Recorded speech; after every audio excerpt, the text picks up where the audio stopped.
Gold, trusted gold buyers. మీరు తాకట్టు పెట్టిన బంగారాన్ని విడిపించి ఈ రోజు ఉన్న మార్కెట్ ధరకు కొనబడను.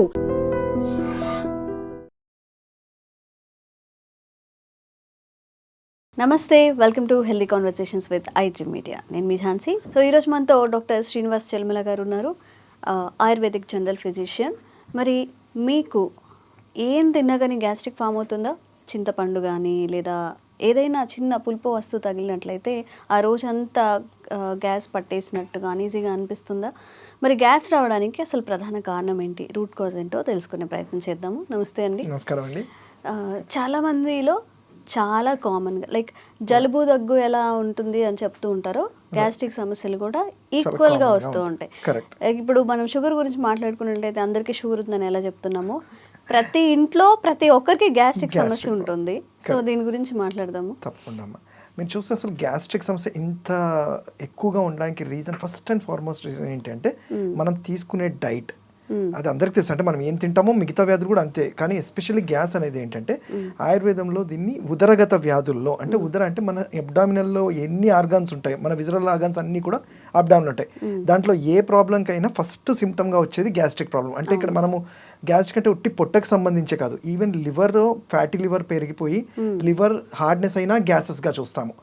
ఈవెన్ ప్యాంక్రియాస్ కానివ్వండి, స్ప్లీన్ కానీ, ఈవెన్ అంటే ఏ దానికి గ్యాసెస్, ఏ దానికైనా ఇన్ఫ్లమేషన్స్ వచ్చినప్పుడు ఫస్ట్గా గ్యాస్ వస్తుంది. అది ఇంటెస్టైన్స్ దగ్గర నుంచి స్టమక్ వరకు కూడా చూసుకోవచ్చు.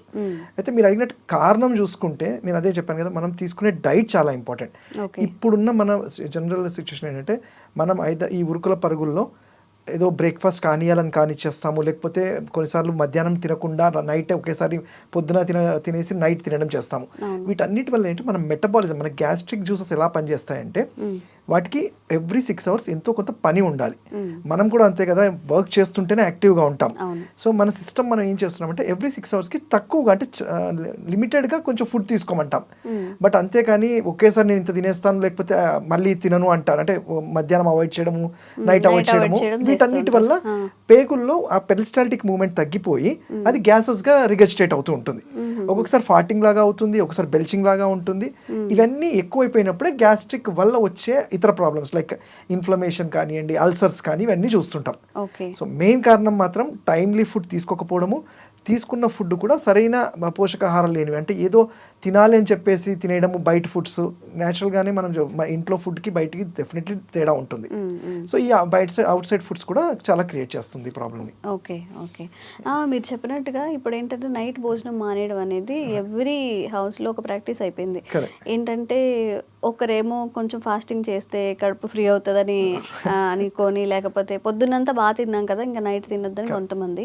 సో అసలు నిజంగా గ్యాస్ట్రిక్ సమస్యను అవాయిడ్ చేయాలంటే ఫుడ్ ఎలా తీసుకోవాలి, ఎలా తినాలి రోజులో? కరెక్ట్. నేను అదే అందుకని ఫస్ట్ నేను చెప్పాను, ఇప్పుడు నైట్ తినకుండా ఆపేస్తాము లేకపోతే అంటే మనము కొన్ని సందర్భాల్లో ఉంటాయి, కొంతమందికి మనం అడ్వైస్ చేస్తాం ఈ ఫుడ్ ఇలా తినాలి, ఇవి తినొద్దు అంటాం కూడా. సపోజ్ ఒబేసిటీ ఉన్న వాళ్ళు ఆర్ డయాబెటిక్ పేషెంట్స్ ఉన్న వాళ్ళు అంటే లేట్ నైట్స్ తింటే అంటే ఇన్సులిన్ స్పైక్స్ పెరుగుతాయి కాబట్టి వాళ్ళకి నైట్ టైమ్స్లో కొంచెం తక్కువ తినమంటాం.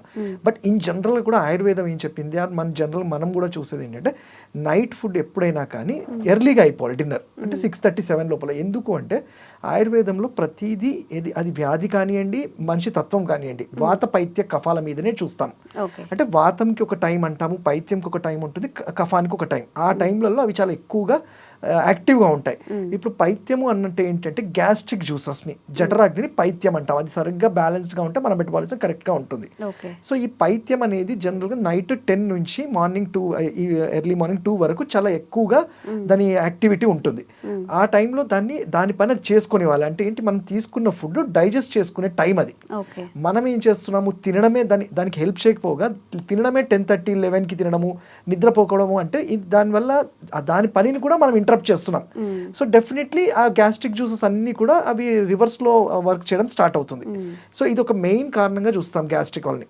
ఇంకా తినడం జనరల్ రూల్ ఏంటి అంటే నేను అదే చెప్పాను ఇంతకుముందు, మనము కొంచెంగా ఒక 6 hours గ్యాప్ ఇచ్చు. బ్రేక్ఫాస్ట్ మధ్యలో ఇన్ బిట్వీన్ మీల్స్లో అయితే ఫ్రూట్స్ కానివ్వండి, ఏదైనా సలాడ్స్ లాంటివి 11 o'clockకి, మళ్ళీ 2 లోపల లంచ్, మళ్ళీ 4 o'clockకి మూంగ్ దాల్ అంటాం, పెసరపప్పు ఉడకబెట్టుకొని, ఇలాంటివి తినడం వల్ల లివర్కి కూడా మంచిది. నైట్ డిన్నర్ 6:30 లోపల. మీకు వీలైనంత వరకు నేను చెప్పేది ఎటువంటి వ్యాధులు లేవు ఏవంటే నార్మల్గా ఏం తీసుకుంటామో అది 6:30 లోపల ఫినిష్ చేయాలి. But when you're concern about weight గురించి కానీ అలా అన్నప్పుడు మనం దానికి తగ్గట్టు మిల్లెట్స్ కానివ్వండి, లైట్ బ్రేక్ఫాస్ట్ కానివ్వండి, ఇలాంటివి సజెస్ట్ చేస్తుంటాం. బట్ ఏదైనా లిమిటెడ్గా ఎక్కువ సార్లు తీసుకోమని చెప్తాం, గ్యాస్ట్రిక్ అయినా. Okay okay. అండ్ కొంత మిస్కన్సెప్షన్ లేదా ఒక్కొక్కరు చెప్పడం వల్ల కూడా కన్ఫ్యూజన్ వస్తూ ఉండొచ్చు మేబీ. ఒకరేమో 2 సార్లు తినండి డేలో, మధ్యలో ఏం తీసుకోవద్దని చెప్తూ ఉంటారు.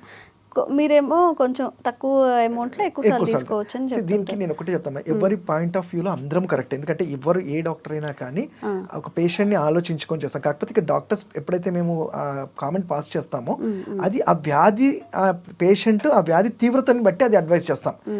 ఇక్కడ ఇంకోటి అంటే ఎవరు ఎన్ని చెప్పినా మన బాడీ మనకి తెలుస్తుంది. ఇది ప్రతి ఒక్కరూ అర్థం చేసుకోవాలి. మనం ఏంటంటే ఇప్పుడు హెవీగా తిన్నారు లంచ్లో, మీరు నాన్ వెజ్ ఐటమ్స్ అన్నీ తిన్నాము.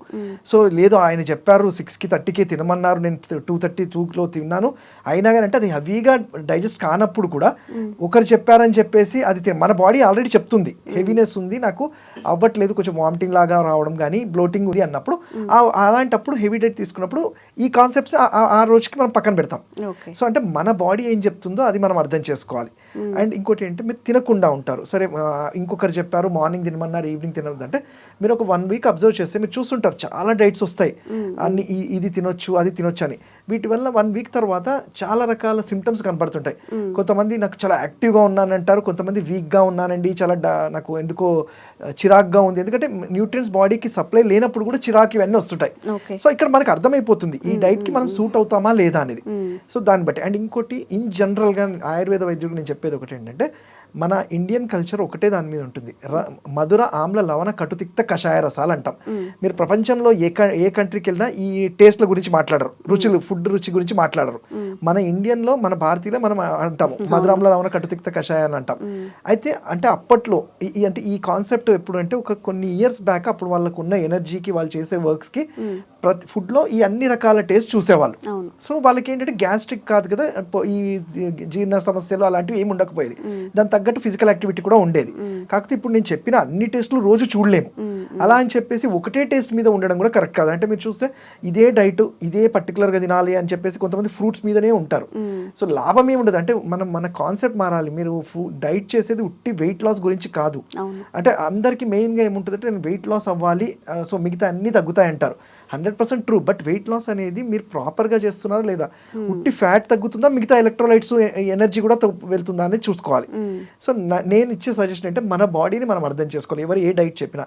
కాకపోతే ఒక నిజంగానే మీకు ప్రాబ్లం ఉండి ఈ డైట్ చేయాలనుకుంటే సింపుల్, ఒక ఆయుర్వేద వైద్యుని కలిస్తే మీ నాడీ చూసి మీ తత్వం ఏంటో తెలుస్తుంది. అంటే మనం జనరల్ ఇప్పుడు ఎక్కడో వెళ్ళి ఏదో వెయింగ్ మెషిన్లో వేసి మన మెషిన్ ఇంత వెయిట్ అవి చెక్ చేసుకునే బదులు ప్రాపర్గా ఒక ప్రొఫెషనల్గా ఆయుర్వేద వైద్యుని కలిస్తే మీ నాడిని చూసి వాత పైత్య కఫాలు చూసి మీకు ఒక డైట్ లాంటివి చెప్పడానికి వీలవుతుంది. సరే అది అక్యురేట్గా ఎస్ వాతం వాళ్ళు ఇలా ఉంటారు కాబట్టి ఇవి చేయాలి, పైత్యం వాళ్ళు ఇలా, కఫం వాళ్ళు ఇలా చెప్తాం కాబట్టి ఈజీ అయిపోతుంది. అప్పుడు ఈ డైట్ గురించి మీరు ఇట్లా కంగారు పడి కన్ఫ్యూజన్ అవ్వాల్సిన అవసరం ఉండదు.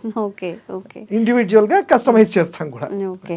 అండ్ గ్యాస్ట్రిక్ నుంచి బయటపడడానికి హోమ్ రెమెడీస్ కానీ లేదా ఆయుర్వేదంలో కానీ ఎలాంటి మందులు అనేవి అవైలబుల్గా ఉన్నాయి? తప్పకుండా. ఇన్ఫాక్ట్ గ్యాస్ట్రిక్కి అంటే మేము చెప్పగా ఈ గ్యాస్ట్రిక్ వల్ల అల్సర్స్ ఇవన్నీ ఫామ్ అవుతాయి. కొన్ని సందర్భాల్లో ఇది గ్యాస్ట్రిక్ ఎలా ఉంటుందంటే, అంటే చిట్కా కన్నా ముందు ఇది చెప్తున్నాను, ఎలా ఉంటుందంటే ఈవెన్ సైకలాజికల్గా మనిషి ఎప్పుడైతే యాంగ్జైటీ పెరుగుతుందో హైడ్రోక్లోరిక్ యాసిడ్ కూడా అనీవెన్గా పెరిగి అది కూడా డిస్టర్బ్ చేస్తుంది. అంటే ఇక్కడ ఏంటంటే చిట్కా అనేది ఫస్ట్ నిద్ర సరిగ్గా ఉండాలి.